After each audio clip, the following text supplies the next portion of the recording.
Okay, so class, this is another sample that I've collected this morning. It's Monday morning, May 4, and I've collected a sample from this segment of Smith Creek. We're about a mile downstream from the first sample that we collected.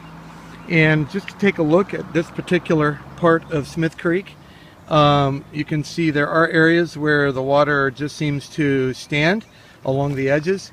The bank condition, I want you to observe the bank condition, and you can look on down a little ways. You can see some grasses growing in the middle there, and some really good fast flowing water right there.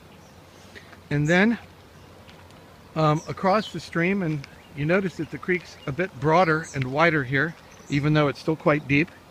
And just checking the flow rate as it's going under the bridge. I'm standing on the bridge, and you can kind of see that the creek has a pretty good flow down the middle route of the stream. And there are some observations to be made over here. I really can't zoom up right here. I will try to take a photograph of that spot right there.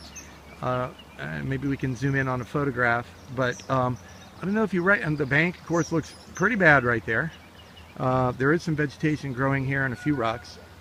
And then, of course, I do want to come over and show you something right over here in the corner that you should see. So you have an observation, and that's looking like it's got something in it. I did take a sample from the other side, and I'm not sure if you can see what this is. But if you see, there's a little path right there that animals probably walk down, and it's even a little bit of a run. It probably releases some stream, but you can see some feeders over there.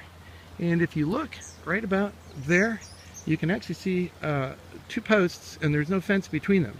So whatever animals are in that field over there that actually has fence, there is an opening there, and the opening is right there between those two. They're between those two posts. So I can tell you, I have seen big black animals that go across this stream regularly. I'm going to go to the other side as well, and you can see, so everything from that direction runs off down into the creek this way, and of course everything from over that direction runs down into the creek this way.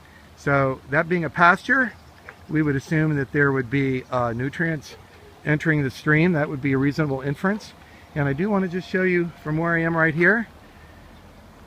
This is a poultry operation. It's an active poultry operation. It's within 200 yards of Smith Creek. It is uphill of Smith Creek. So anything that might run off or be on the soil from that poultry operation would tend to run this direction. And this is Smith Creek looking the other direction. And I'll just pan. There's also a field there that's been plowed and looks like it had corn in it last year. And then that's all kind of low area down there. But here's the creek. So we're on the other side of the bridge. We're looking downstream now. And there's a nice little, I did not collect a sample out of there. We're not supposed to collect samples from standing water. I collected a sample from the flowing part of the stream, and you can see the bank on this side has a lot of grass on it. The sun might be a little bright looking this direction, but it's swiftly moving. The stream becomes narrower here, and you can see that we have a good flow rate. There is over to this side, there are some grasses growing right down at the stream's edge. And there were some grasses growing on the other side. So this is Smith Creek, basically at Smith Creek Road, where it heads up the hill to New Market.